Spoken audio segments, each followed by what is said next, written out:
Kia ora. Budget 2023 coverage continues with our reaction from the Māori Party co-leader Debbie Ngarewa-Packer. By the way, I'm Glenn McConnell, Stuff's political reporter covering Te Ao Māori, just in case you're wondering where Luke went. What's your initial reaction so far from what you've seen? Oh, look, I think we've got to be congratulating our staunch advocates as we have in our whānau order. That's had a really great recognition of its importance. Also matatini, which I think everyone knows that we've been really hot on, and it deserved an increase, so we're really pleased to see that increase. I think overall, and I think we were all expecting it to be an underwhelming budget for some of the things that we really see hurting our whānau at the moment. The displacement with poverty, homelessness, kai. What we really wanted to do is see a government that was going to end and make steps towards substantively ending poverty. So capital gains tax, we could have seen, 200 billion, it could have gone back into our economy. We could have seen GST off food, those sorts of things. I think we really want to see something transformational because the pain from those enduring poverty is really, really, really, really hard. Yesterday, I know you mentioned the one thing you'd like to see most would be GST off kai. Mike Smith from the Iwi Chairs Forum repeated that. He didn't know actually that it was a Māori Party policy when I spoke to him last night, but he agreed that would have been good to see. Grant Robertson says they're not looking into it at all. It obviously wasn't there today, and it probably won't be under his term as Finance Minister. What do you think about that? Should it be considered? Would it actually help? Oh yeah, absolutely would help. I mean, every inquiry, every recommendation, every economist is sort of saying this is what we need to be doing as a nation. We don't have 60,000, for example, for Māori are homeless. We have 191,000 empty homes. So the supply is there to meet the demand, but of course we're not having ghost taxes and things. So I guess where I'm going on this is that we needed to see the real pain ease, the long-term pain of poverty, and it's the reasons that we're having some of the issues we have as a nation. The under-resourced in schools, the teachers and nurses unhappy. Neither did we see a big commitment to the investment in climate change and some of the investment we need in adaptation. On those pain points, arguably we did see though, didn't we? $1 billion for health wages.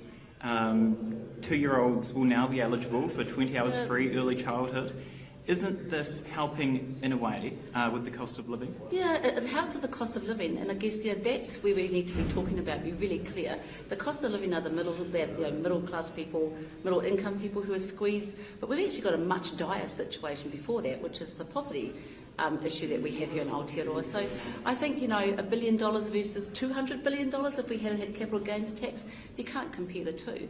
And I think this is the problem, is that we are one of the very few nations that aren't doing capital gains tax, that are putting GST on food. These are immediate things that could end poverty, and that's what we need to be focused on, the long-term pain, not the fact that we have a moment where middle class to rich people are uncomfortable. We needed to see wealth tax. We needed to see a redistribution of wealth. So I think, we've been really, I guess, trying to push for that type of change that can make that real big impact and stop intergenerational poverty that we're seeing, created in Aotearoa. You mentioned climate change as well.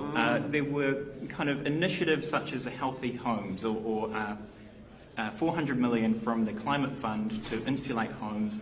These kind of environmental and cost of living social policies, do you think that is the way to go? No, I think those are needed further down the line, but at the moment we need to be able to future-proof communities and vulnerable people that aren't able to be insured, that aren't able to move. We need to be also looking at how we transfer out of synthetic fertilisers. We need to be giving an investment into moving away from seabed mining and all those extractive issues that I'm very hot on. So I guess, and we're not going to see a government that's got a stronger mandate that could have done some of those real ending poverty and make a real mark for themselves as politicians in Aotearoa. And so I think that's the disappointing part. I've been here now for the last 3 budgets, and this seems to be probably the more focused on the well-off than the well-being. And it also has the least rah around it. It's really underwhelming from the outside looking in and from everyone else that's moving around. So we've spoken about what you haven't liked. Let's look at matariki and te matatini. 34 million over 2 years for te matatini. You've been calling for this for a long time. It's election year. Does this mean harder to attack the government come October? No, I don't think it means. I mean, I think what we want to do is remind this government that they have the ability to reduce some of the discrimination, to ease pain of those in long-term poverty issues. But yeah, Matatini, they had no option but to do that because we'd put such a good battle up. And this is something that the whole of Aotearoa would be really proud of. But again, it comes after the last Matatini. So, I think it's great. We're really, really pleased to see the advocates for like Matariki, Whanawora, Matatini. But why do we have to work so hard to get some of these things addressed? So, yeah. And just finally, Grant Robertson called it the budget to build for the future. What would you call Budget 2023? Oh, I think it's the budget for the rich, it's the budget for the well-off, and I think the government's missed the opportunity to use their large mandate the right way, which was to end poverty and address the real pain that a lot of those in Aotearoa are enduring. Well, thank you for talking to staff about this budget for the election year. Kia ora. Kia ora.